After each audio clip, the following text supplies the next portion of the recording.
Comenzar el día para reencontrarnos con el ayer. Nuestro compromiso con el campo es inquebrantable, como la genética de nuestras semillas.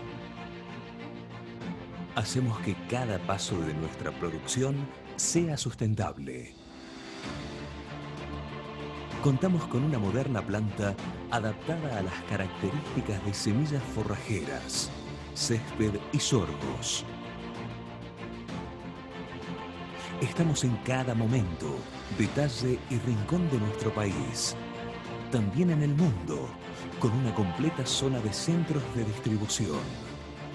Desde hace 35 años trabajamos con los mismos valores. Experiencia, profesionalismo y actitud. Siempre apostando a alcanzar un poco más para mantener la excelencia en el servicio.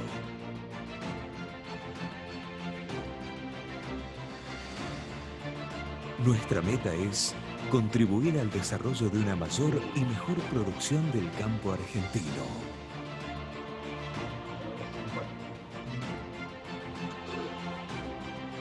Estamos convencidos que este es el camino para que cada productor pueda seguir sembrando nuestras semillas y sea el artífice de su propia producción, de su arte ganadero.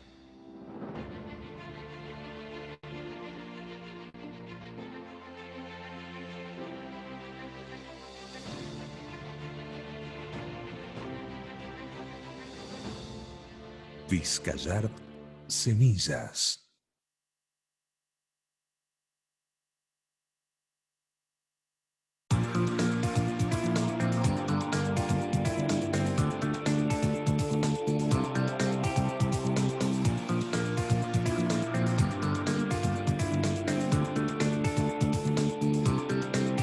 Comenzar el día para reencontrarnos con el ayer. Nuestro compromiso con el campo es inquebrantable, como la genética de nuestras semillas. Hacemos que cada paso de nuestra producción sea sustentable. Contamos con una moderna planta adaptada a las características de semillas forrajeras, césped y sorgos. Estamos en cada momento, detalle y rincón de nuestro país, también en el mundo, con una completa zona de centros de distribución. Desde hace 35 años trabajamos con los mismos valores. Experiencia, profesionalismo y actitud. Siempre apostando a alcanzar un poco más para mantener la excelencia en el servicio.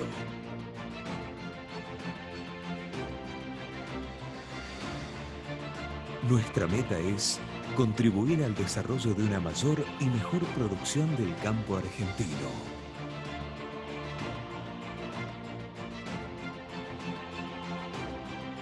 Estamos convencidos que este es el camino para que cada productor pueda seguir sembrando nuestras semillas y sea el artífice de su propia producción, de su arte ganadero.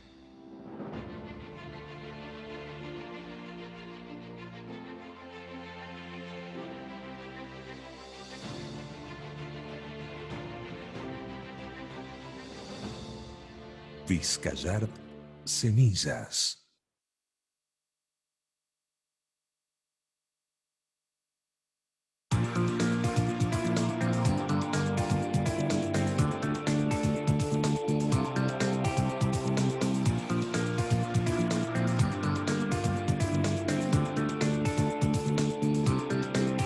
Comenzar el día para reencontrarnos con el ayer. Nuestro compromiso con el campo es inquebrantable, como la genética de nuestras semillas. Hacemos que cada paso de nuestra producción sea sustentable. Contamos con una moderna planta adaptada a las características de semillas forrajeras, césped y sorgos. Estamos en cada momento, detalle y rincón de nuestro país, también en el mundo, con una completa zona de centros de distribución. Desde hace 35 años trabajamos con los mismos valores: experiencia, profesionalismo y actitud. Siempre apostando a alcanzar un poco más para mantener la excelencia en el servicio.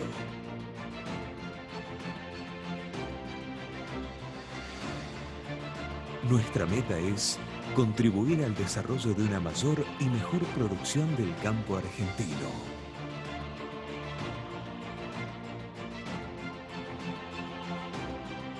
Estamos convencidos que este es el camino para que cada productor pueda seguir sembrando nuestras semillas y sea el artífice de su propia producción, de su arte ganadero.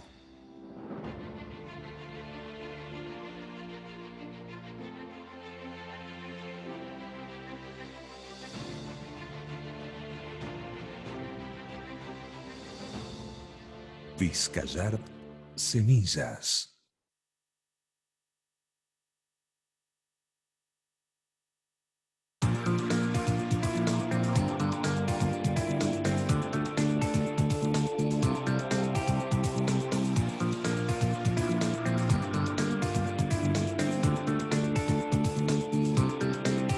Comenzar el día para reencontrarnos con el ayer. Nuestro compromiso con el campo es inquebrantable, como la genética de nuestras semillas. Hacemos que cada paso de nuestra producción sea sustentable. Contamos con una moderna planta adaptada a las características de semillas forrajeras, césped y sorgos. Estamos en cada momento, detalle y rincón de nuestro país. También en el mundo, con una completa zona de centros de distribución. Desde hace 35 años trabajamos con los mismos valores: experiencia, profesionalismo y actitud. Siempre apostando a alcanzar un poco más para mantener la excelencia en el servicio.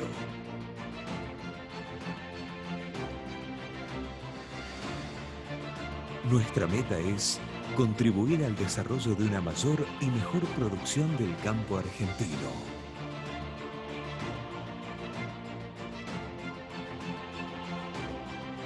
Estamos convencidos que este es el camino para que cada productor pueda seguir sembrando nuestras semillas y sea el artífice de su propia producción, de su arte ganadero.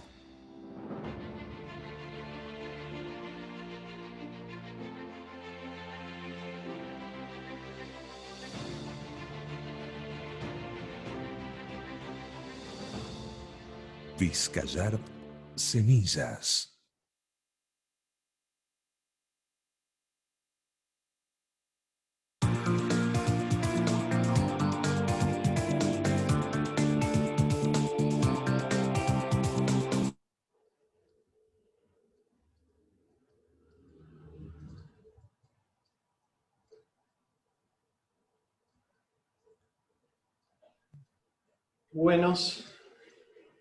Buenas tardes a todos. Decime, Patricio, si me veo bien. Perfecto, Juan, perfecto. Bien, a medida que se vaya sumando gente, voy presentando la charla. Buenas tardes a todos, bienvenidos nuevamente. En esta ocasión a la sexta edición de este ciclo de charlas forrajeras. Los convocamos en esta oportunidad para hablar un poco de números y hacer un análisis económico de cadenas forrajeras, tanto en cría como en recría. Para esta ocasión invitamos a Matías Godini. Matías es ingeniero agrónomo, realizó un posgrado en Dirección de Empresa Agropecuaria en la Universidad de San Andrés. Se desarrolla como técnico en el área de ganadería de la Unidad de Investigación y Desarrollo del Movimiento CREA. Es asesor de un grupo CREA. Administra también unidades asesoramiento privado y es productor agropecuario también. Les explico un poco la dinámica de esta charla. Matías hoy va a ser nuestro único expositor, pero va a dar 2 charlas en una. Va a hablar justamente de este análisis económico de cadenas forrajeras en cría y en recría. Lo que vamos a hacer es la vamos a dividir en 2.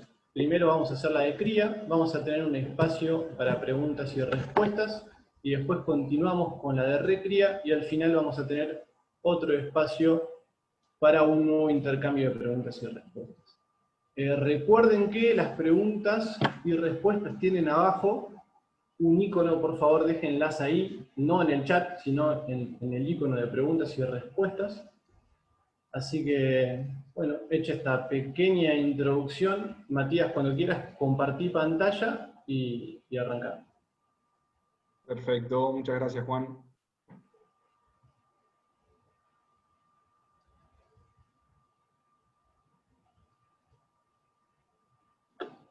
¿Ahí se ve? Un segundito, ahí está, perfecto, ahí se ve bien. Perfecto. Bueno, buenas noches para todos. Antes que nada, quería agradecer muchísimo a la familia Vizcayart por esta convocatoria. Me divirtió estar con ustedes hoy y compartir un poco qué hacemos y qué análisis económicos y qué resultados nos están dando algunos de los sistemas que estamos llevando a cabo. El objetivo del día de hoy es evaluar diferentes resultados con diferentes niveles de intensificación. Primero vamos a ver y eficiencia, primero vamos a tener el módulo cría, después recría, y no vamos a tener un módulo de terminación, pero sí puse la palabra porque dentro de nuestros sistemas es una parte muy importante. La mayoría de las empresas que me toca trabajar son de ciclo completo, solamente una hace cría, todas han ido variando de cría a hacer cría más recría, y las que pudieron borrar. El segundo objetivo es analizar las características y los puntos críticos de estos sistemas, y obviamente compartir cómo diseñamos los sistemas de producción. Cuando digo diseño de los sistemas de producción, la realidad es que hoy les voy a mostrar algunos números de cómo es la foto actual, pero me interesa mucho más que sepan qué indicadores estamos mirando o qué indicadores deberíamos mirar para entender qué pasa en el resultado tanto de la cría como la recría. La realidad es que esta actividad que arranca con la cría debería terminar en un consumidor final satisfecho, ¿no? La visión sistémica es que, a pesar de que uno puede ser criador solamente y su ternero va hasta la tranquera, debería pensar cuál es nuestro mejor producto final. La recría en nuestros sistemas, que tienen gran parte de invernadora, son donde ganamos plata, son donde hacemos kilos baratos, y eso es un poco el resultado de los que les voy a mostrar hoy. Y la terminación a corral es lo que nos da una uniformidad al producto, que viene de la recría, en función de los requerimientos que comúnmente nos pide la industria, y nos da un premio por tener animales terminados a grano, y nos ayuda obviamente los flujos de fondo. A medida que crecen las empresas, nos da más perspectiva en ese sentido. Arrancando por la cría, ¿sí? Lo primero de la cría y de los sistemas de producción es que uno puede definir el sistema en base a 2 aspectos muy importantes. El primero es la intensificación ganadera. ¿Qué es la intensificación? Bueno, la intensificación es la relación entre la carga, ¿sí?, y la receptividad de los recursos pastoriles. Y un nivel de intensificación es una decisión que no es ni mejor ni peor, sino es que uno va a definir dónde queda parado, y en base a eso cómo van a ser sus costos. ¿Bien? Esto es bastante diferente a la agricultura en el esquema de cómo armo el sistema de producción. Y el segundo punto bien importante que les voy a mostrar hoy es la eficiencia. La eficiencia básicamente es cómo cambia el nivel de producción a un mismo nivel de carga. Es decir, a una misma cantidad de animales inmovilizados, cómo cambia esa producción, ¿no? Y acá, obviamente, que hay factores críticos que no podemos negociar. La carga dependerá mucho de los sistemas, las eficiencias individuales son bien importantes. Y en cría básicamente tenemos dos esquemas de empresas. Las empresas que minimizan costos, ¿sí? Que por lo general son las que producen poco y gastan poco, ¿sí? Y maximizan la estructura, es decir, crecen a través de estructuras livianas. Y después tenemos por otro lado las empresas que maximizan el beneficio, que por lo general hacen lo contrario, son empresas que producen más, están más atadas a variaciones de precio. ¿Eso cómo se explica los niveles de producción? Acá les comparto un gráfico, ¿sí? Que para mí está bastante bueno, que por un lado, voy a poner el puntero, si me dan un segundo. Por un lado tenemos el precio del producto y por otro lado tenemos la cantidad del producto que vamos a hacer. En este caso es la producción de carne. ¿Bien? Obviamente tenemos una curva que es del costo por unidad. Al principio, cuando producimos muy poca carne en los sistemas de producción, no llegamos a diluir la estructura, el personal, etc. Entonces, ese costo de producción empieza a ser alto hasta que llega a un punto de máxima eficiencia, ¿sí? Que es donde está el mínimo costo por unidad. ¿Bien? A partir de ahí, cuando yo empiezo a agregar kilos al sistema, lo que empieza a pasar es que cada kilo que yo agrego me empieza a salir un poco más caro, lo cual no quiere decir que no me convenga. Por lo general me conviene aumentar mi costo marginal, que es lo que vamos a ver hoy, pero obviamente que eso va determinando en cuánto va a quedar el costo por unidad.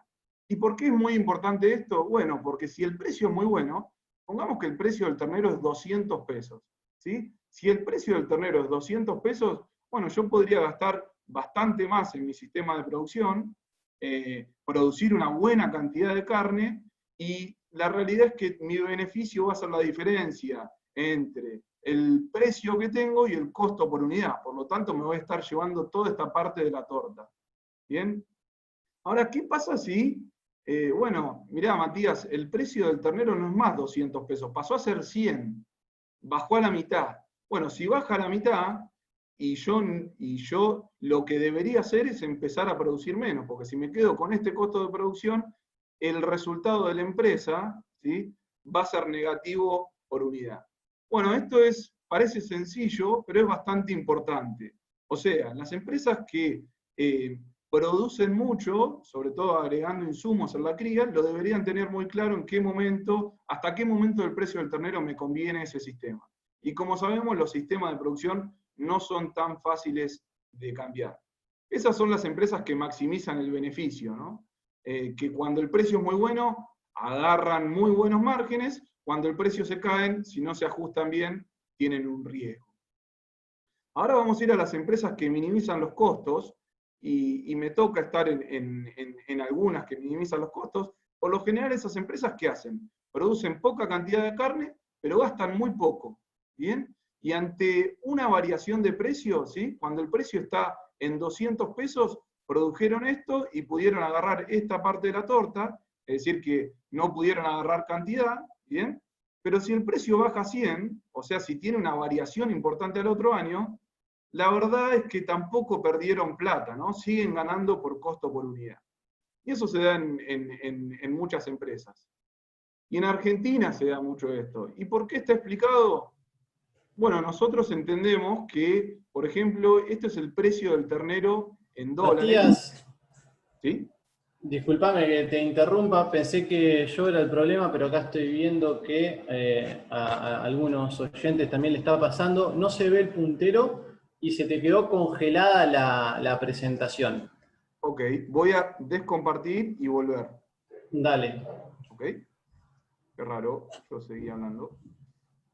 Denme un segundo, por favor.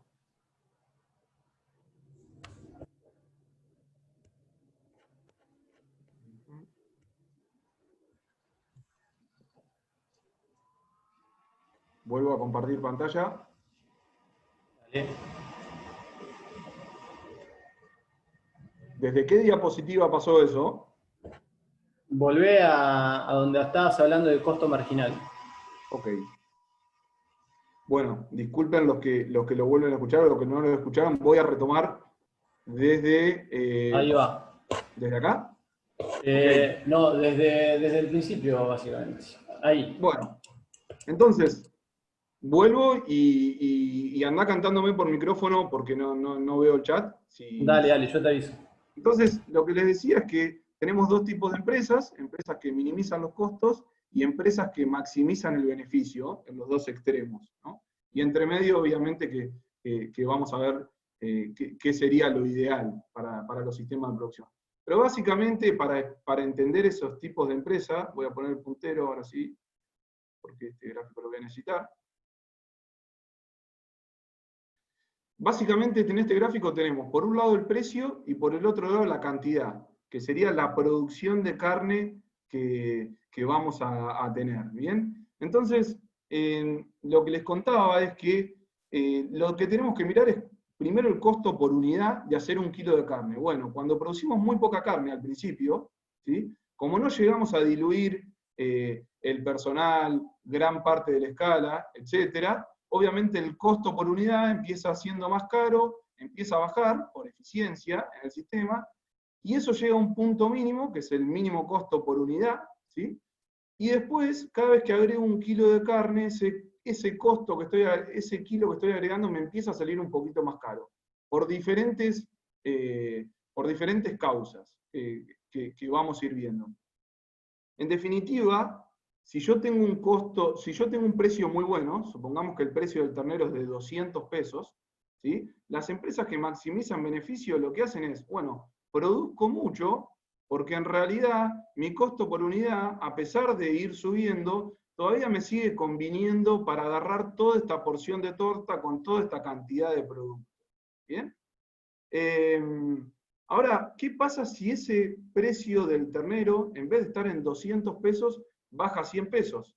Que sabemos que hay variaciones en Argentina. Bueno, si el precio del ternero baja a la mitad y yo sigo produciendo, sigo gastando acá, lo que me va a pasar es que si no bajé a producir menos hasta este nivel, lo que me va a pasar es que voy a tener un resultado negativo. Bueno, esa es una de las causas por qué las empresas que van a fondo, que maximizan sus beneficios, deberían estar muy atentos ante variaciones en el precio del producto, que lo que nos pasa en ganadería es que no tenemos precio futuro. Por ende, siempre nos largamos a producir y vamos a vender al próximo año, ¿no? Eso es bien importante.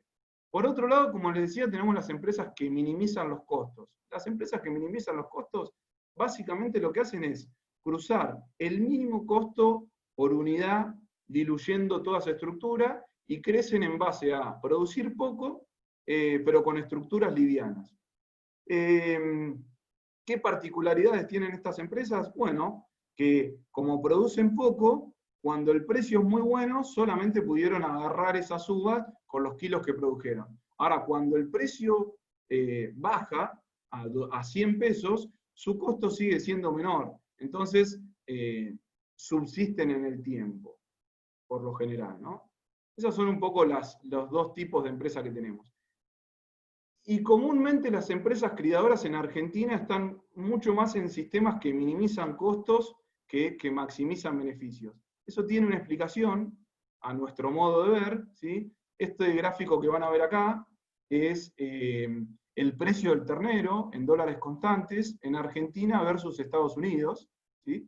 Y lo que van a ver es que el precio del ternero en Argentina versus Estados Unidos tiene un coeficiente de variación mucho mayor, del 40% entre año a año. ¿Qué significa esto?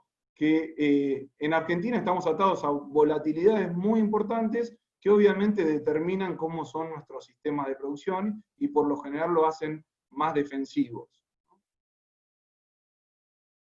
Bien, eso es el nivel de intensificación, que era lo primero que teníamos que definir en nuestros modelos de producción y hacer la cuenta en dónde nos conviene estar parados y qué riesgo tenemos. ¿Bien? El segundo punto es todas las eficiencias que le decía, que ahí sí tenemos que estar muy atentos. Lo que les muestro acá es un gráfico, cada punto es una empresa, lo que van a ver es por un lado la carga y por el otro lado la producción de carne. lo que van a ver es que por lo general las empresas, estas son empresas en Sudeste, en gestiones productivas que tomamos todos los años, por lo general las empresas que tienen mayor carga producen más carne, pero eso no es lineal. Fíjense que hay empresas que a misma carga tienen diferentes niveles de producción de carne. Bueno, eso básicamente tiene que estar explicado en empresas de cría, por el logro de destete que tienen las empresas, por el peso al destete que tienen, la eficiencia. Algunas de estas empresas tienen recría, ¿sí? Entonces pueden estar produciendo, siendo más eficientes y producir más kilos por kilo inmovilizado, o pueden estar produciendo más pasto y por ende tener más peso al destete, por ejemplo, etc. ¿no? Ese es un nivel que nosotros debiéramos estar mirando de eficiencia. Fíjense, esto que les muestro acá son las eficiencias reproductivas para todo el país en las empresas CREA, ¿sí? Son más o menos 700 empresas relevadas. Este es el índice de Preñez, la mediana, o la media, perdón, del índice de Preñez de CREA está en 89,5%, hay zonas que están en 94%, y zonas del norte que están más cercanas al 82%, ¿sí? Pero claramente lo que les quiero mostrar con esto, y fíjense la dispersión que tenemos acá, ¿no? Este es un gráfico de caja y bigote, y lo que muestra es la dispersión. Hay un 25% de empresas que están teniendo preñeces muy bajas. Bueno, acá siempre intentamos entender qué está pasando. Lo que les quiero mostrar con esto es que es muy importante compararse e ir compartiendo e ir viendo qué le está pasando a otro, ¿no? El segundo ítem de la eficiencia que nosotros podemos mirar es empresas que a diferentes niveles de carga, es decir, empresas que aumentan su carga y siguen produciendo lo mismo. Eso se llama intensificación sin efecto. Y por lo general, la intensificación, no solamente estoy inmovilizando más kilos, sino que por lo general estoy gastando más, porque tuve que, no sé, hacer un sorgo, hacer algo, agregar grano, hacer algo para poder aumentar la carga, y fíjense que el problema es que gasté más y produje lo mismo. Bueno, eso es una intensificación sin efecto, y si nos pasa deberíamos estar muy atentos, porque obviamente se nos va a caer el margen. Entonces, cosas que me gustaría dejarles para que piensen es, ¿cuál es la estrategia? ¿Dónde me voy a parar? ¿Qué nivel de eficiencia tengo? ¿Qué voy a priorizar? ¿Sí? Los sistemas de cría primero son binomiales, ¿no? ¿Se preñó la vaca? Sí, no. Eso es el mayor impacto en nuestro sistema. Después los terneros que logro, y después el peso. Entonces, ¿y por qué el sí no? Porque la reposición termina siendo muy cara para el margen. Y obviamente que las mortandades es lo peor. Un animal que estuvo en el campo y que no produjo ni su ternero ni su valor residual. Por ende, yo debiera estar mirando cómo estoy en esos indicadores. Empresas defensivas, bueno, o que maximizan su beneficio, eso es una decisión empresaria. Sí es un ítem importante mirar la eficiencia de stock. La eficiencia de stock es mirar cuántos kilos produzco por kilos inmovilizado. En cría, por lo general, es un valor que estamos entre 35 y 38%. Si yo caigo en esos valores, es que estoy teniendo alguna pérdida de eficiencia individual. Y obviamente mirar cuántos kilos produzco por hectárea. Algunas, ya metiéndonos en la definición del sistema y en conceptos a la hora de planificar las cadenas forrajeras. Algunas cosas que cuando uno llega a un campo o a una zona no puede dejar de mirar, bueno, el clima, la temperatura, los ambientes, la fertilidad. Hay un montón de indicadores que uno debiera tener en cuenta a la hora de planificar. Y uno muy importante es saber las tasas de crecimiento, cuánto pasto voy a tener y qué recursos. Eso es básico a la hora de poder hacer un planeamiento de una empresa y definir un sistema, ¿no? Y por lo general en las empresas criadoras, ¿sí? Los ambientes son bastante complejos y bastante manchados en la mayoría de los campos que me toca estar a mí. Entonces tiene una complejidad intrínseca que hay que buscar información, y hoy tenemos un montón de herramientas gratuitas para hacerlo. metiéndonos en la cadena forrajera. ¿Qué es la cadena forrajera para mí? Bueno, la cadena forrajera es una secuencia de pastoreo. ¿Cómo lo entiendo yo cuando llego a un campo y lo comparto? Quizás a alguno le sirve o quizás a alguno lo hace de otra manera. Yo lo entiendo de la siguiente manera. La cadena forrajera para mí es balance por circuito. ¿Por qué balance? Bueno, el balance es, me fijo cuántos kilos de pasto produce este campo y cuántos kilos de carne yo podría tener en ese campo, primero de forma global en toda esa empresa. Si eso me da más 20%, bueno, por ahí puedo tener más carga. Si me da 0, el balance está muy bien ajustado, y si me da 10, menos 10, me empiezo a preocupar. Pero lo primero que hago es ver si esto cierra. Una vez que el balance general de la empresa cierre, me voy a los circuitos. Y los circuitos, para mí está muy buena la palabra que tiene la charla, que es arte ganadero. Creo que el mayor arte está en la definición de los circuitos y de cómo uno come el pasto y cómo uno define hacia dónde va. ¿Qué cosas no puedo no tener en cuenta en los circuitos? Bueno, las características y demandas nutricionales que tiene mi rodeo, las diferentes categorías, obviamente. No es lo mismo una vaca de segunda aparición que una vaca CUT, ni debería pasar por los mismos recursos, ni debería tener la misma atención, ¿sí? Miro qué base forrajera tengo en el campo, primero la base y después qué le agregaría yo para maximizar el beneficio de esta empresa, y obviamente agregué logística, porque muchas veces uno en los campos de cría tiene que definir en qué lote van a parir las vacas o en qué lote se va a dar servicio, porque es vecino tiene un vecino que tenemos los alambres caídos o tenemos problemas de estructura y tenemos riesgos. Bueno, la logística también es importante a la hora de definir los circuitos. Básicamente nuestro sistema modal de cría, hoy estamos acá, mañana inician la mayoría de los servicios, 15 de octubre, terminan 15 de enero. Estamos en el último mes de parición, está casi todo parido. Bien, y vamos a tener el destete en marzo con aproximadamente 180 kilos. Básicamente lo que hacemos es desde la aparición empezar a comer campos naturales, promociones y sobre todo agropiros, ¿bien? Y lo que hacemos una vez que llega el destete es empezar a concentrar la vaca en rollos, diferidos de sorgo, diferidos de maíz, y también nos comemos los rastrojos de cosecha. Yo hoy voy a hablar de sistemas de cría y recría, pero todas las empresas que trabajo son mixtas, por ende los sistemas están pensados en conjunto con la agricultura. Bien, lo que nos permiten estas concentraciones, básicamente es liberar el campo, liberar los campos naturales, liberar los agropiros, y generar que a partir de febrero, marzo, que es donde todavía nos queda temperatura para que se vengan los recursos, liberar esos recursos y diferir tasas de crecimiento para poder tener mayores cargas una vez que terminan las concentraciones.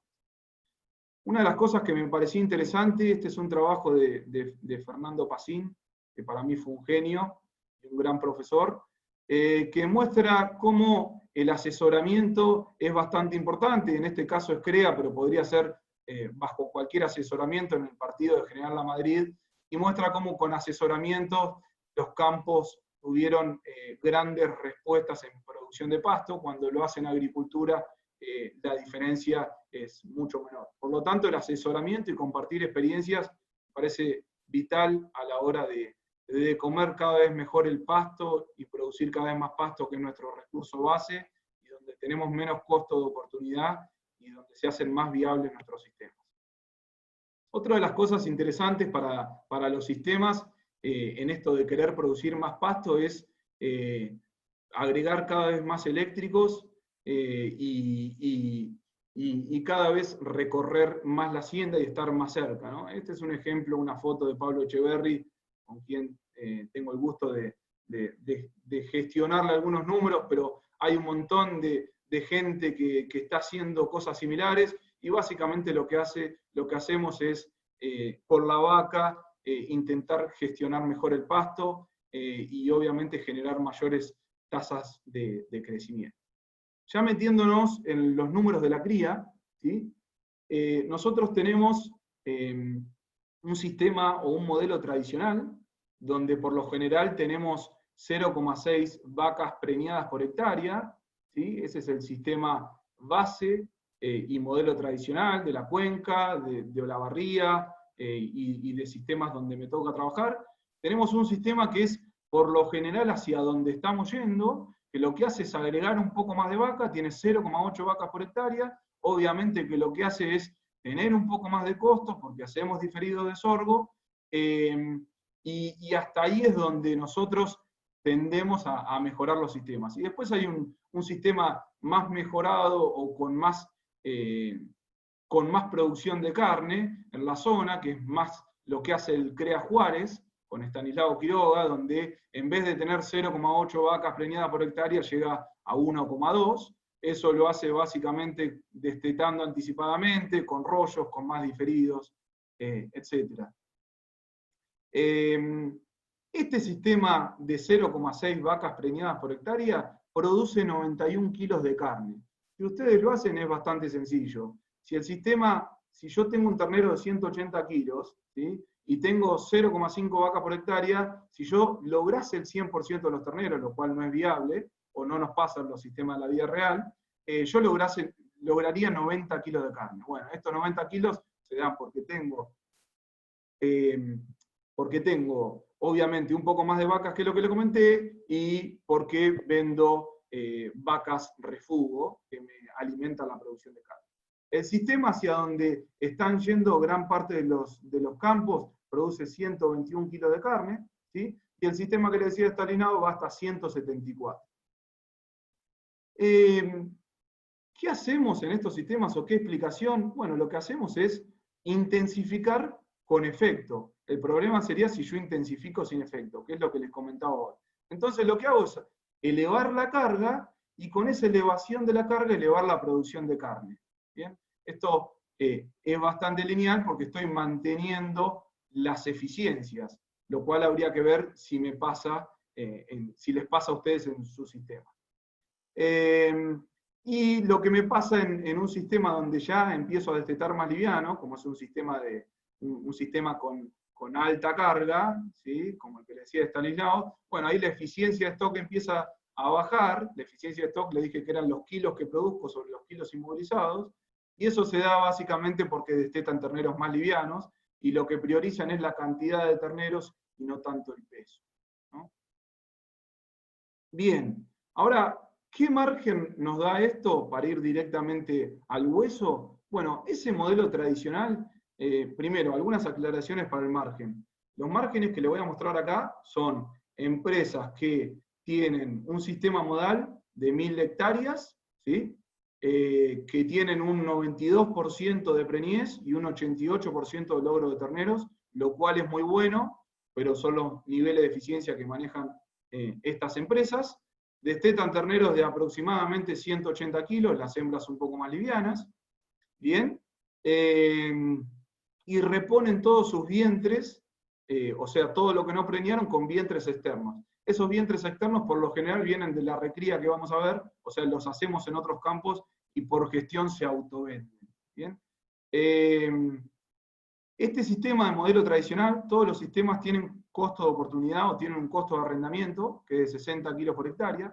Este modelo tradicional, a hoy, la foto actual, da 2.032 pesos de hoy, que son un poco más de 20 dólares, ¿no? De 20 dólares oficiales. Por lo tanto, tenemos un resultado bastante magro, y este resultado se está dando positivo porque vendemos ternero y pagamos el alquiler en novillo, donde tenemos una relación de casi hoy, con el desfasaje que hay, de 40%, por lo tanto los alquileres para el criador se vuelven más baratos para el margen, y a su vez la vaca de refugo que estoy vendiendo tiene un muy buen valor, muy similar al precio de novillo de arrendamiento, lo cual es totalmente atípico.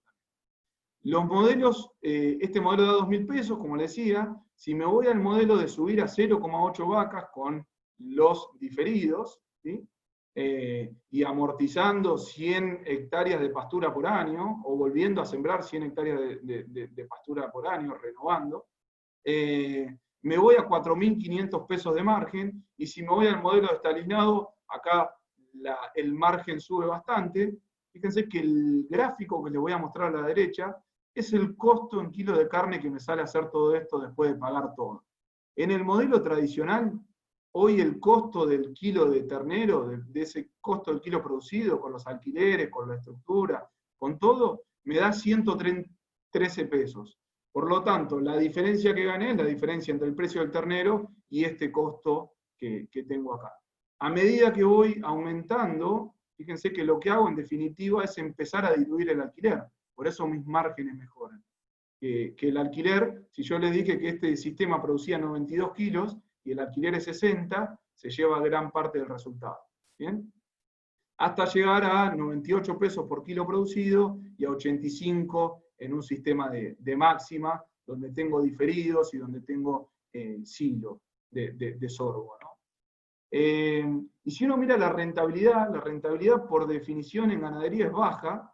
¿Por qué? Primero porque tengo un capital inmovilizado muy importante. Fíjense que en cría tuve que inmovilizar todos los costos de producción sumado al costo de la vaca, que obviamente el negocio de tenencia que no vamos a mirar hoy es importante y me impacta sobre el capital que tengo inmovilizado.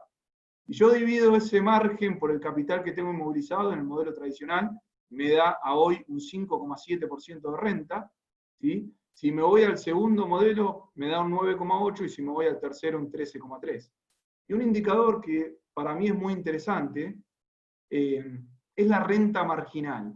La renta marginal, lo que me dice en definitiva, y este indicador, o esto me parece que es interesante para que ustedes lo prueben en su sistema, si vale la pena pasar a otro nivel de intensificación o no. A nosotros lo que nos pasa es que los alquileres suben, hay cada vez menos campos, y eso es un fenómeno mundial, no es un fenómeno de Argentina, donde la actividad inmobiliaria, o sea, la actividad de campo, por la tenencia de la tierra y por el alquiler, cada vez es más competitiva, ¿no? Entonces, una de las cosas que hacemos nosotros es tener que intensificar para poder tener un resultado aceptable. Un indicador que les decía interesante es la renta marginal. La renta marginal es cuánta plata tuve que invertir en extra para pasar al modelo 2, ¿sí?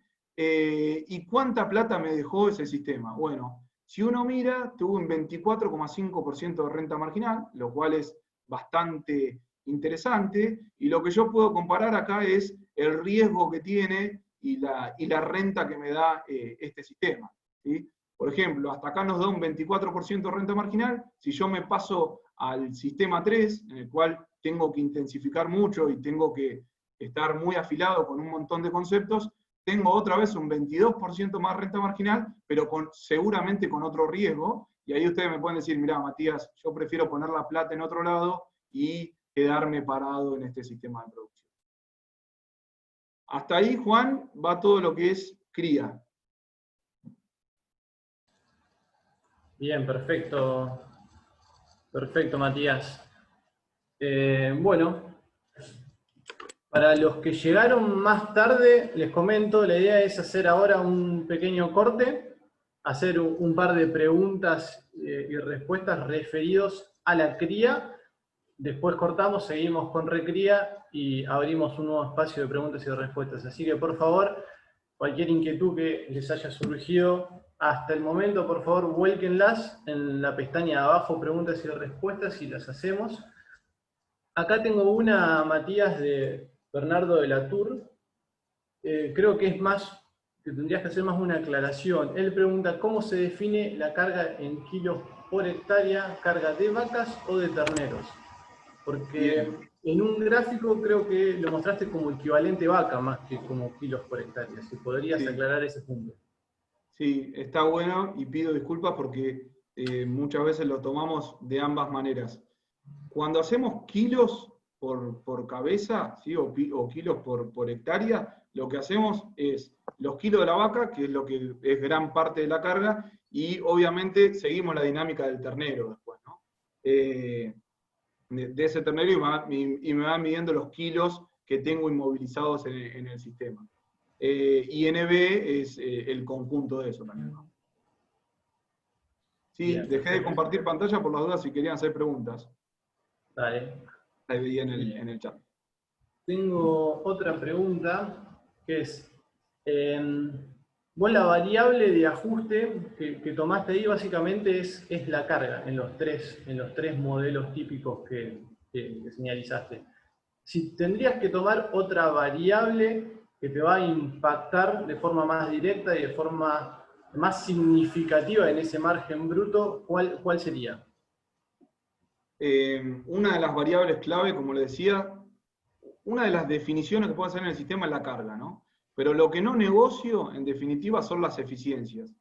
Las eficiencias que tienen más impacto, primero es la preñez, el destete, obviamente, y después es el peso del ternero. La preñez, para que ustedes se den una idea, ese sistema de cría que les mostré lograba el 88% de los terneros.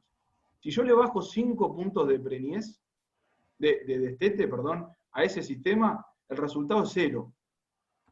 Por lo tanto, nuestros números son finos, hay que mirar qué nivel de eficiencia tenemos y a dónde hacemos foco. Pero claramente el número de terneros logrados es un indicador muy importante que nos va a definir la producción de carne y el margen.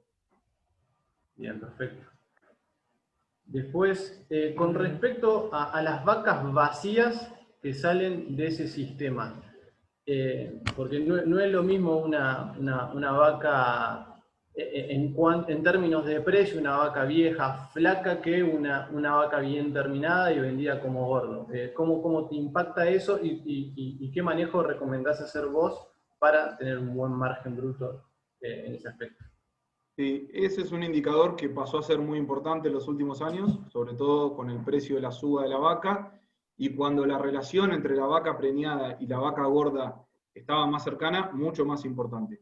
Lo que hacemos nosotros por lo general es, la vaca que sale vacía al tacto, la tratamos, esa vaca que pesa 360, 380, la tratamos de engordar, ¿sí? Eso por lo general se da en sistemas que tenemos promociones o que tenemos algún recurso para que una vez que le liberé el ternero suba y poder venderla con más kilos, porque por lo general le caben kilos.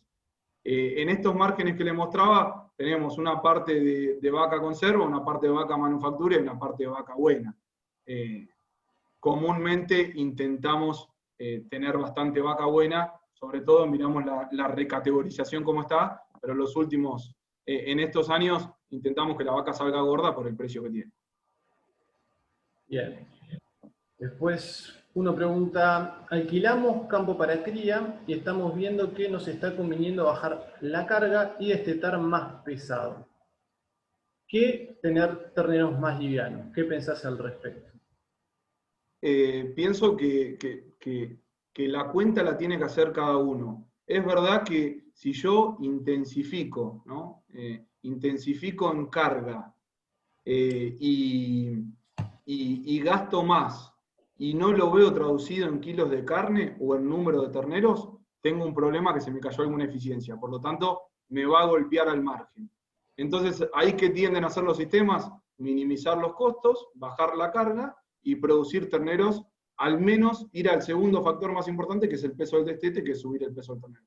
Para eso hay una cuenta, y nada, me sentaría a hacer esa cuenta y analizar en dónde me freno.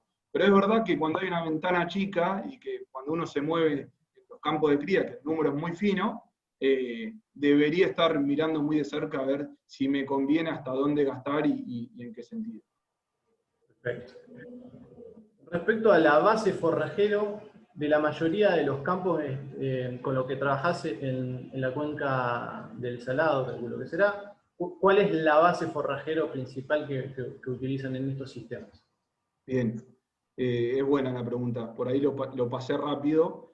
La base forrajera básicamente es campo natural, donde para mí es muy importante mirar en qué ambiente puedo generar algún cambio y en cuál no tocar, y tener mucho cuidado en no tocar. Para eso hay todo un manejo del campo natural.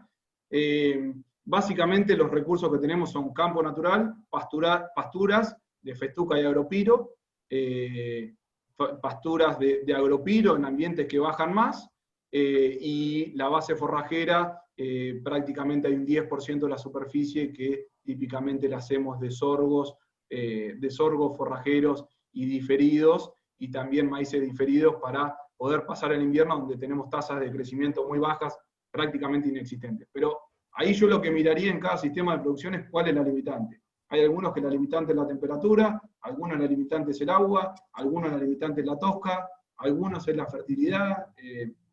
Miraría bien para diseñar eso, cómo es cada sistema, ¿no? Bien. Una cortita. ¿Cuántas personas involucra cada planteo? ¿Lo tenés medido eso? Está bueno. Nosotros tenemos indicadores de eficiencia de cada planteo, ¿no? Por lo general en campos que son de 1000 hectáreas y tienen 600 vacas, tenemos una persona. ¿Bien? Y esporádicamente para algún trabajo puntual viene un ayudante. Está contemplado así. Para el otro sistema que va subiendo la carga más, tenemos 1,5 personas, y sé que no podés poner media persona, pero por lo general está compartido en la base de la estructura de la empresa con otra actividad. ¿Bien? Por lo general tenemos el módulo de recría que les voy a mostrar en un campo al lado, o es parte de este campo, o está en agricultura, en maquinaria, etc. Contempla tener más horas hombre. Uno de los indicadores que sí les diría que miramos mucho es cuántos kilos producimos por persona que tenemos en el campo. En cría estamos en alrededor de 80.000 kilos por 90.000 kilos por persona, ¿sí? Y obviamente hemos hecho regresiones para ver qué pasa con los campos que tienen muchas más vacas y menos personal, y ahí empezamos a encontrar alertas que se empiezan a caer bastante los índices. Por lo tanto, debiera ser una de las cosas a mirar y analizar en la empresa. Bien, Matías, perfecto. Vamos a seguir con la otra parte de la charla porque hay más preguntas y la verdad que están buenas, pero si no se nos va a alargar demasiado.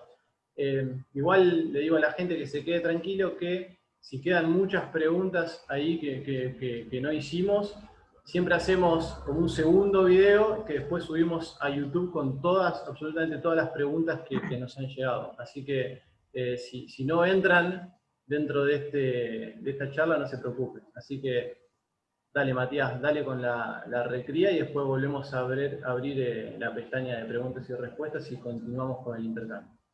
Buenísimo, gracias, Juan. Vamos a recría entonces.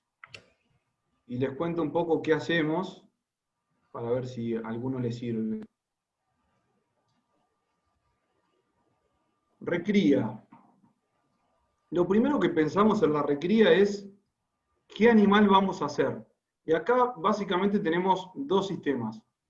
Un sistema que es el que estamos tendiendo a ir este año, que es un novillito de 380 kilos, y un segundo sistema que es quizás lo que veníamos haciendo, con todo esto que la exportación empezó a traccionar más y nos convenía ir hacia pesos finales más elevados, que era un novillo doble propósito, que está entre 420 y 450 kilos, que lo que me permite es justamente eso, un doble propósito, tanto ir a la exportación como al mercado interno.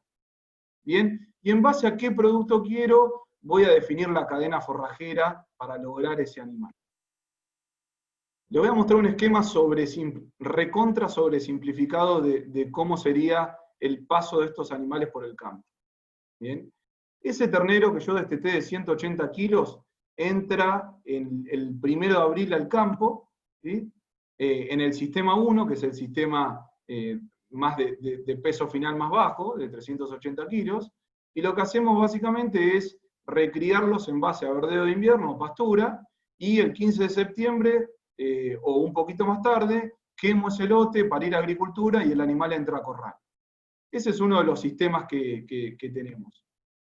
El segundo sistema, que es el novillo doble propósito, que es una invernada más larga, ¿sí? De 360 días, es decir, 12 meses, lo que hacemos es iniciar con un verdeo de invierno, una parte y otra parte de la recría sobre pastura, porque ahora les voy a mostrar que esto se solapa en el mismo momento en el campo.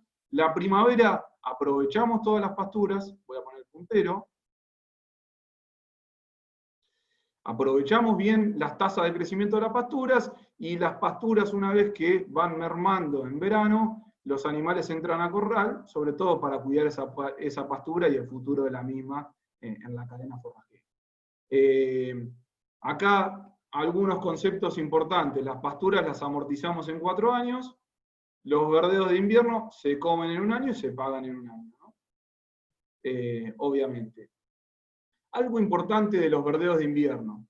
Lo que hacemos con los verdeos de invierno es usar diferentes verdeos de invierno, y en esa diversificación de los verdeos de invierno, lo que intentamos hacer es diversificar las tasas de crecimiento. Fíjense, esta curva que van a ver acá es la tasa de crecimiento diaria.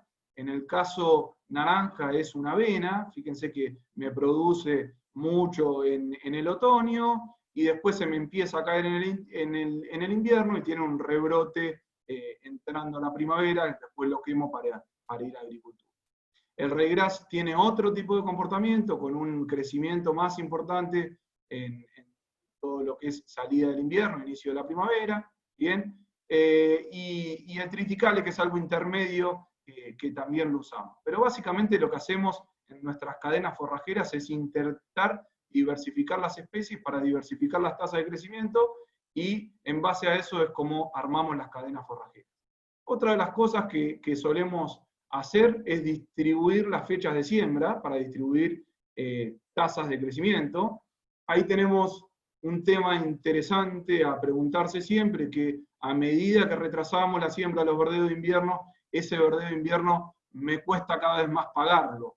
Por lo tanto, una de las cosas que me puede pasar en el margen es que si yo realicé la siembra de un verdeo de invierno muy tarde, puede ser que no lo llegue a aprovechar de la misma manera. Eso es un ítem importante. Y acá, en lo que es pasturas, por lo general las pasturas que hacemos son en base a alfalfa con ovillo y algo de trébol blanco, de cebadilla, otras alfalfa y ovillo, o alfalfa y festuca, y en menor medida alfalfas puras, ¿no? En los suelos que nos permite entrar la alfalfa, no dudamos en hacer alfalfa. Y si no, vamos a festucas. La recría. ¿Cuándo arranca la recría? Yo acá no voy a hablar de esto, pero obviamente la recría arranca con la etapa inicial que vimos antes, que es la cría. O sea, no es lo mismo iniciar con un ternero bien formado en abril que con un ternero que tiene varios problemas, ¿no? Eso no lo voy a tocar acá, pero es un ítem bastante importante. Entonces, obviamente que la nutrición temprana de las vacas y la implicancia que tiene esto es todo un apartado aparte que hoy estamos intentando enfocarnos porque sabemos que tiene impacto sobre nuestras recrías. El ABC de la recría, lo que miramos, y después vamos a mirar los resultados económicos de algunos modelos que les traje para hoy. El ABC de la recría, primero es mirar de atrás para adelante. ¿Qué recría objetivo quiero? ¿Cuándo y cuántos kilos quiero que estén gordos los animales? Que es un poco lo que les comentaba al principio. Un ítem importante es priorizar la nutrición post-destete que tengo de los animales.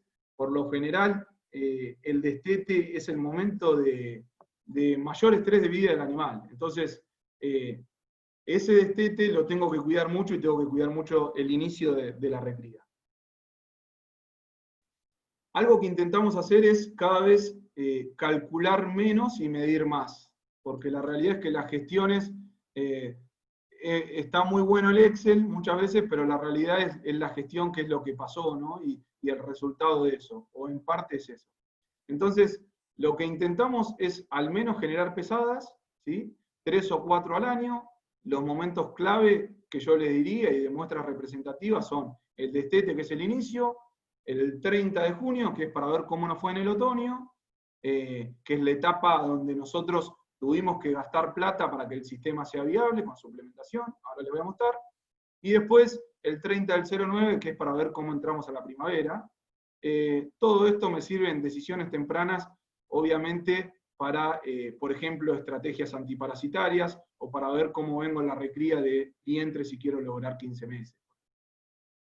Este es un ejemplo de pesadas que voy haciendo desde que arranca la recría, pesadas a objetivo de 600 a 700 gramos por día, y que cuando llegan la primavera tengo que intentar lograr una ganancia diaria de peso a pasto de 1 kilo por día, ¿no? más su suplemento en el caso de necesitar. Acá lo que hacemos comúnmente es dividir las tropas en macho cabeza y macho cola, para darle una diferente atención. Los machos cabeza suelen ir a pasturas consociadas en base a alfalfa, que ya les comenté cuáles solemos utilizar. El macho cuerpo cola, que es un ternero que vino más liviano, acá tenemos dos opciones: o entra directo al verdeo de invierno, ¿sí? Pero muchas veces lo que nos pasa es que ese verdeo de invierno no está listo. Intentamos sembrar el 15 de febrero para el 1 de abril entrar, unos 45 días después, pero muchas veces lo que nos pasa es que ese verdeo no está todavía porque tuvimos que retrasar la fecha de siembra, etc. Entonces, ahí solemos hacer un corral de inicio con alto contenido de proteína, obviamente, y con fibra de calidad, que suelen ser rollos de alfalfa. Y la terminación suele ser en marzo-abril, con unos 440 kilos, ya con animales que habían entrado a corral. Algo bien importante en nuestros sistemas es la relación entre la proteína y la energía, sobre todo porque tenemos una base muy importante de verdeos de invierno, ¿sí?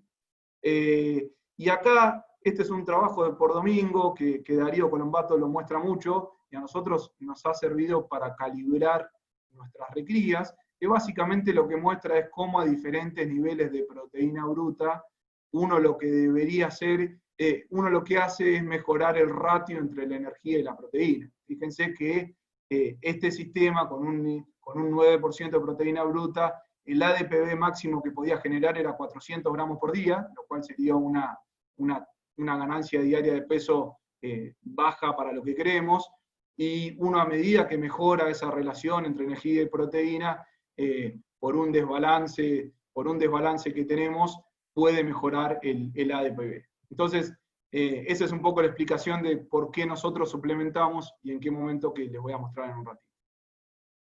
Uno de los conceptos importantes en la cadena forrajera, y esto lo he discutido muchas veces con José Lisi, es la asignación diaria de forraje, ¿no? Esto es algo bien importante. Este gráfico lo que muestra es la asignación diaria de forraje y el consumo relativo. Fíjense que esta curva lo que hace es, cuando yo tengo el doble de lo que necesito, es donde el consumo relativo empieza a tener esta forma, y ya dejar más pasto no vale la pena, por lo tanto me conviene aumentar la carga.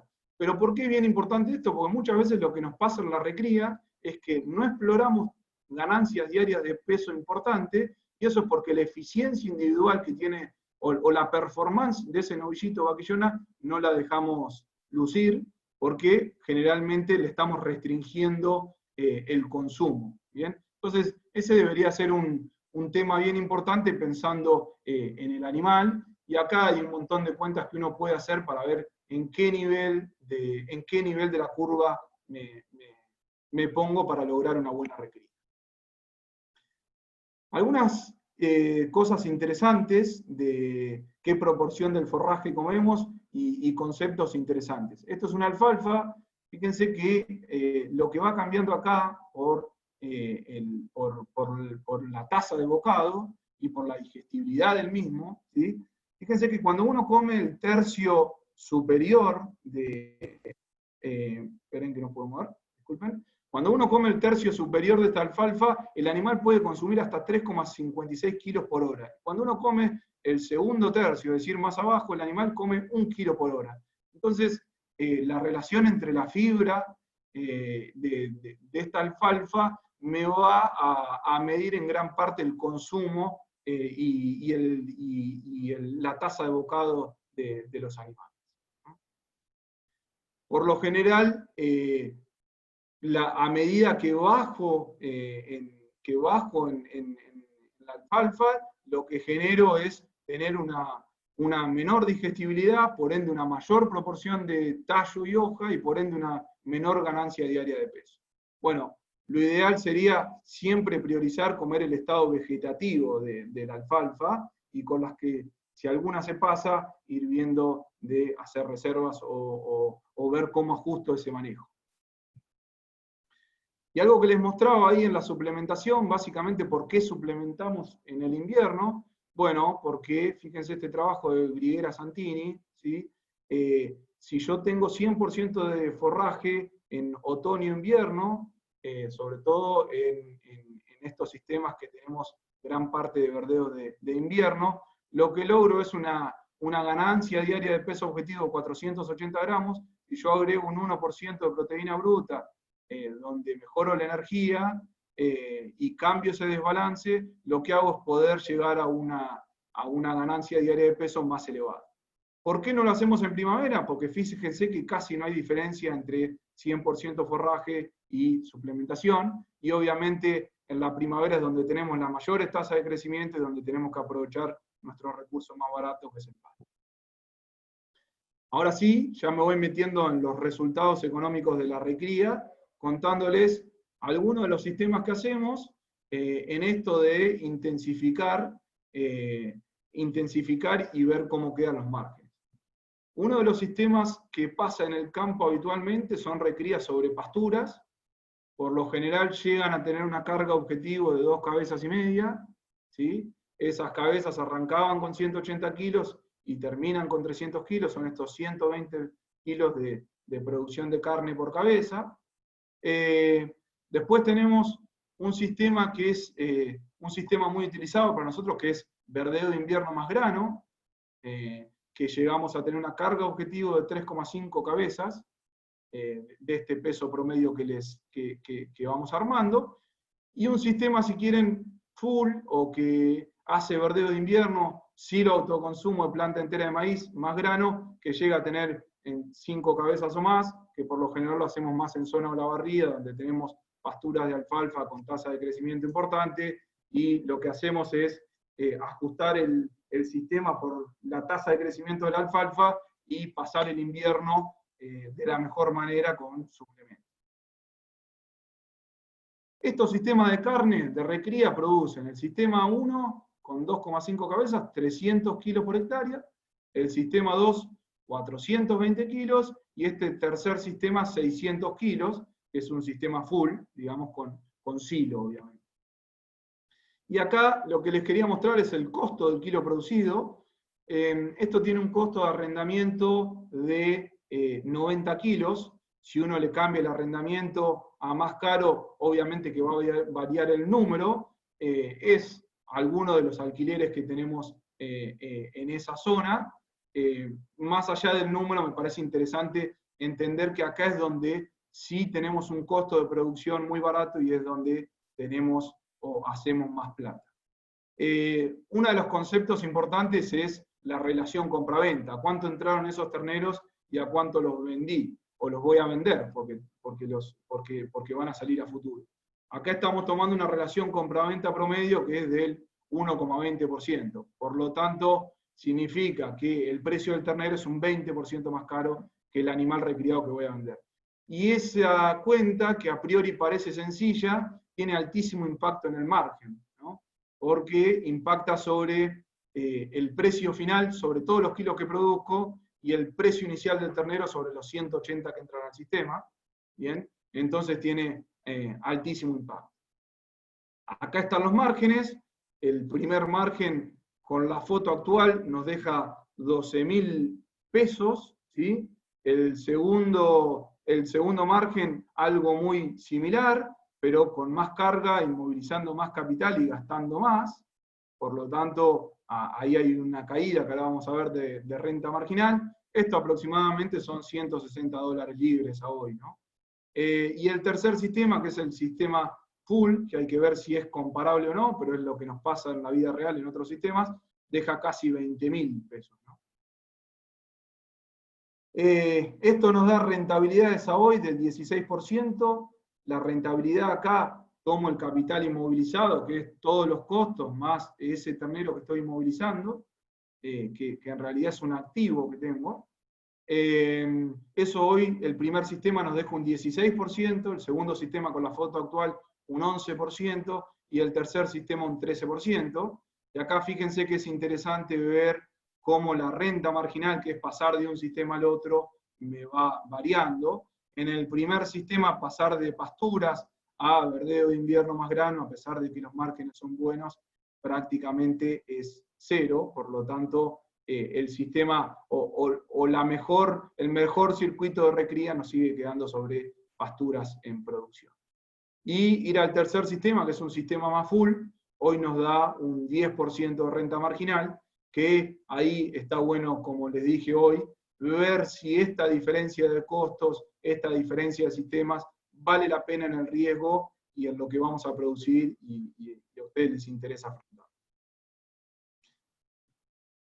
Para ir cerrando, ¿sí? Y abrir a preguntas, que es lo más, para mí, jugoso, a mí me gustaría dejar en claro, o a mi modo de ver, es que no hay sistemas mejores o peores, si hay sistemas diferentes, con objetivos productivos diferentes y con diferentes ambientes, ¿no? Entonces, no hay que llevarse recetas, sino hay que generar muchas preguntas en sus zonas y ver qué es lo más viable. A mi modo de ver, y esto está bastante explicado en muchos trabajos y en sistemas de producción donde estamos, los sistemas más complejos o que tienen más actividades suelen ser los más estables, porque por lo general hay una parte de la empresa que gana y otra que pierde, pero termina balanceando en el sistema final. Y un concepto bien importante es que la ganadería tiene una producción muy predecible o estable. Es bastante sencillo decir cuántos kilos voy a producir.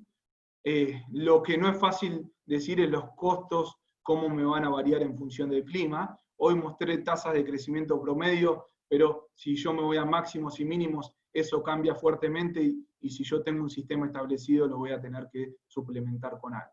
Por lo tanto, esto es bastante diferente a la agricultura, que por lo general tengo los costos muy claros y después veo cuánto voy a tener de margen por la producción futura. Acá solemos saber cuántos kilos de carne vamos a producir, lo que va a variar es los costos, y ahí está bueno que ustedes busquen en esa curva dónde se quieren parar.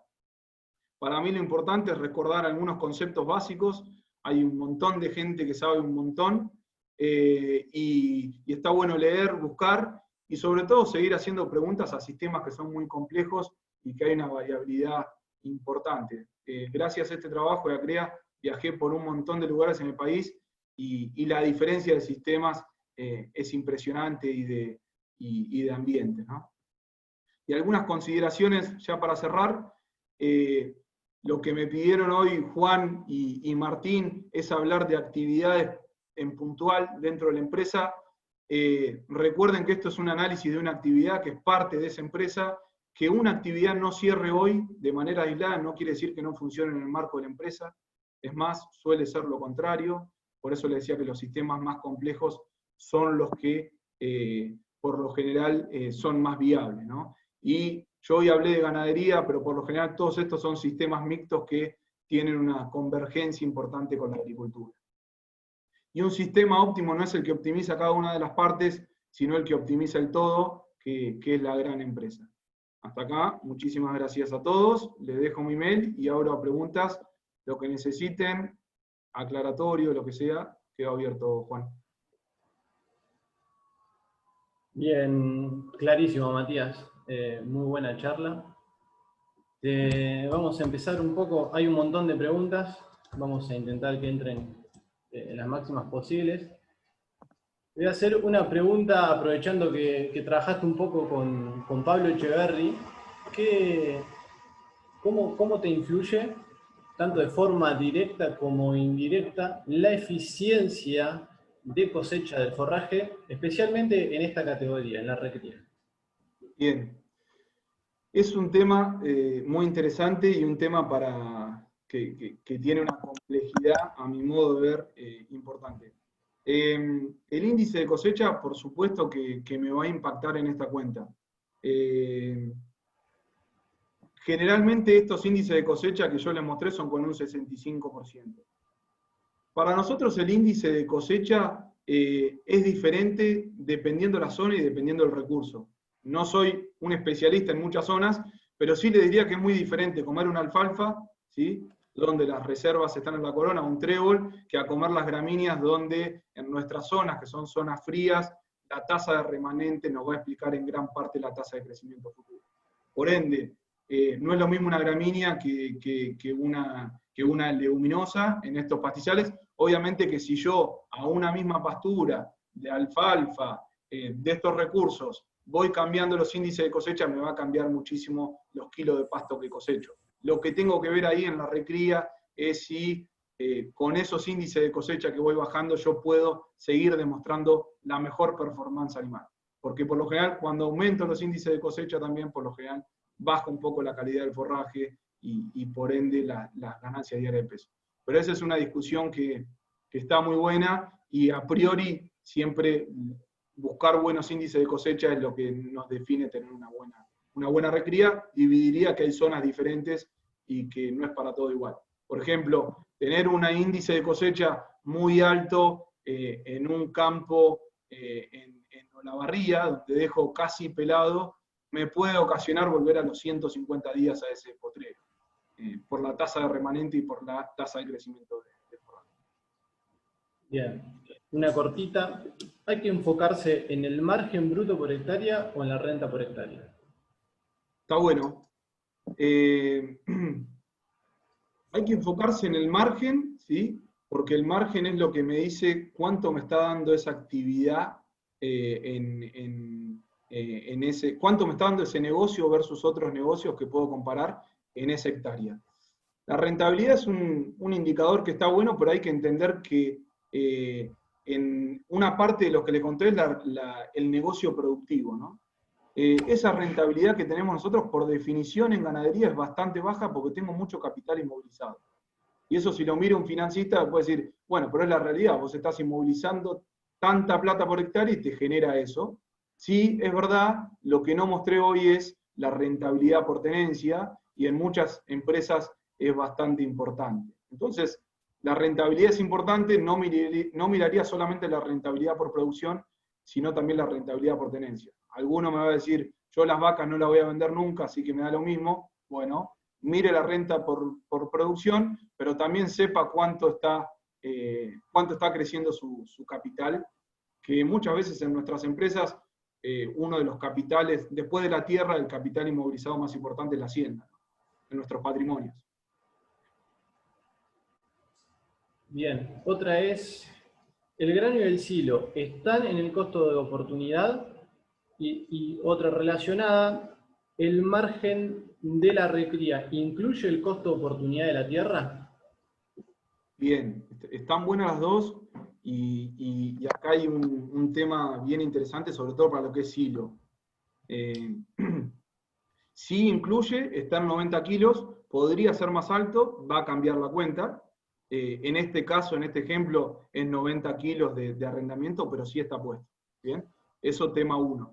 Tema 2, incluye el costo de oportunidad, por ejemplo, en el silo de maíz, porque lo voy a hacer sobre una hectárea mejor, sí. Y ahí tiene altísimo impacto y podría ser más elevado ese costo de oportunidad también. Y eso me parece que es una cuenta que está buena hacerla, lo discutimos mucho para las gestiones. No es lo mismo hacer en una hectárea, tomar el costo de producción del silo y nada más, que ponerle un costo de oportunidad a la tierra más ese costo del silo. Por lo general nosotros cuando hacemos maíz, ¿qué hacemos? Hacemos el margen del maíz, por ejemplo un maíz me sale $400 de costo directo. Si yo la ganadería se lo vendiese a $400 me estoy mintiendo, porque en realidad mi costo directo fue $400, pero si rindió 8.000 kilos el maíz, quizás el margen que me generó o el ingreso neto que me generó es $900, ¿no? Entonces, lo que hacemos es tomar ese ingreso neto, que es $900, y vendérselo a la actividad ganadería. Con silo intentamos hacer el costo directo más un costo de oportunidad a la tierra, porque entendemos que es muy similar al costo de oportunidad que tiene hacer un maíz ese ambiente. Bien.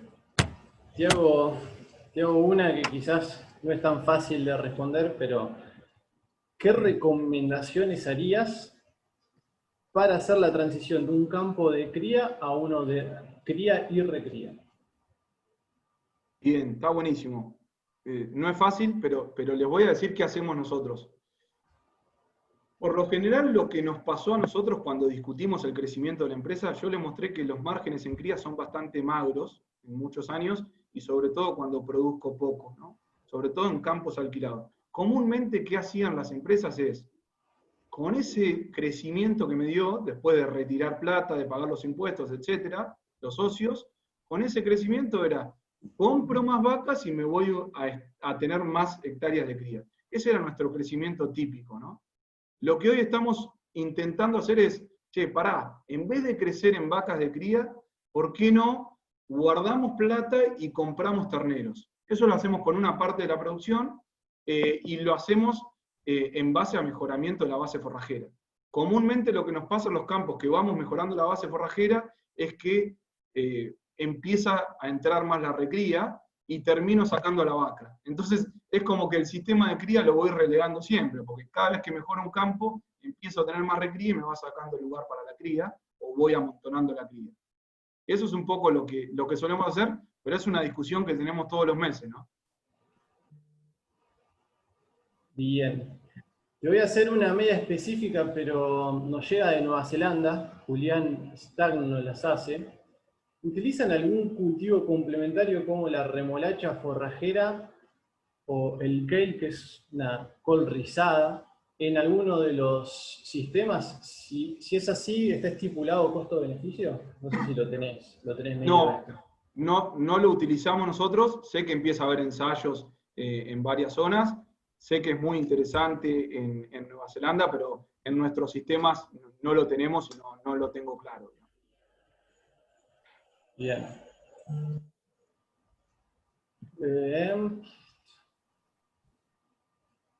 Cuando calculan la carga por hectárea en los sistemas full, ¿no tienen en cuenta las hectáreas implícitas en los suplementos? ¿Silo concentrado, etcétera? ¿O sí? Sí, lo dijiste, Sí, ¿no? Lo tenés en cuenta. Lo tenemos en cuenta como hay normas de gestión, que es de la manera que nos comparamos, lo tomamos como dependiendo del tiempo de ocupación de cada recurso, se toma como hectárea ganadera. Pero hay una cuenta que hace a esa hectárea, pero sí está contemplado. Bien. En los modelos presentados, ¿qué eficiencia de stock se puede esperar del modelo de cría tradicional, que la junto con la charla anterior, al de cría y recría? Bien, es muy buena la pregunta. Y es un indicador que está bueno para seguir. Por lo general, lo que voy a lograr con eso es, fíjense, cuando yo paso a tener más recría, lo que hago es inmovilizar menos cantidad de kilos que una vaca, ¿sí? Y que por lo general producen más por unidad. Entonces, lo que voy a atender es, en vez de tener un 35% de eficiencia de stock, irme a eficiencia de stock más cercanas al 50%. Y eso básicamente es porque yo para tener un 35%, no sé cuánto va esta cuenta, pero es más o menos lo que nos pasa, yo para tener un 35% tendría un ternero de 180 kilos dividido una vaca de 450. Eso me debe dar 30 y pico. Si yo en vez de tener otra vaca, ¿sí? Lo que hago es tener terneros en el largo plazo y que esos a su vez produzcan, tiendo a ir a eficiencia de stock más elevada. Después tengo que ver si eso en el margen me mejora o no. Bien. Te hago la última, Matías. ¿Tienen sistemas de cría y requía con rotaciones agrícolas, por ejemplo, con pasturas cortas de trébol rojo y cebadilla? Sí. Como le decía, hoy mostré como una sobresimplificación del sistema. La mayoría de los campos son campos mixtos, donde tenemos pasturas cortas y donde muchos de estos márgenes en realidad los miramos junto con la agricultura. Por ejemplo, el mejor margen que tuvimos en la última gestión no es ni ganadería ni agricultura, es ambos. Es un trigo con una recría, ¿no? Que eso nos dio el mejor margen del CREA.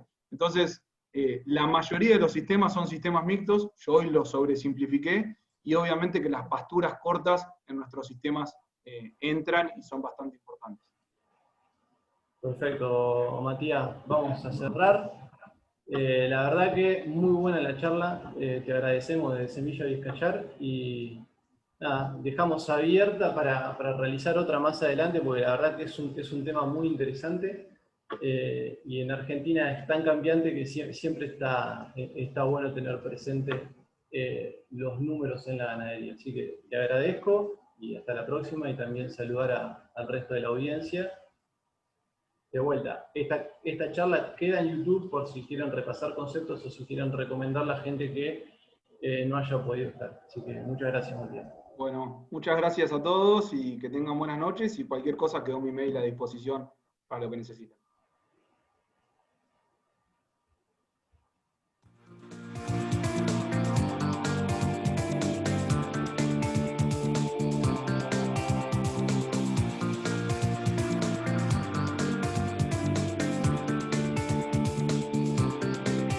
Comenzar el día para reencontrarnos con el ayer. Nuestro compromiso con el campo es inquebrantable, como la genética de nuestras semillas. Hacemos que cada paso de nuestra producción sea sustentable. Contamos con una moderna planta adaptada a las características de semillas forrajeras, césped y sorgos. Estamos en cada momento, detalle y rincón de nuestro país. También en el mundo, con una completa zona de centros de distribución. Desde hace 35 años trabajamos con los mismos valores. Experiencia, profesionalismo y actitud. Siempre apostando a alcanzar un poco más para mantener la excelencia en el servicio.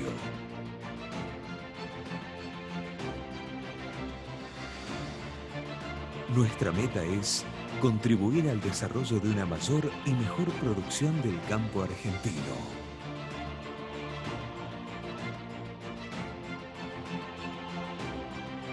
Estamos convencidos que este es el camino para que cada productor pueda seguir sembrando nuestras semillas y sea el artífice de su propia producción, de su arte ganadero.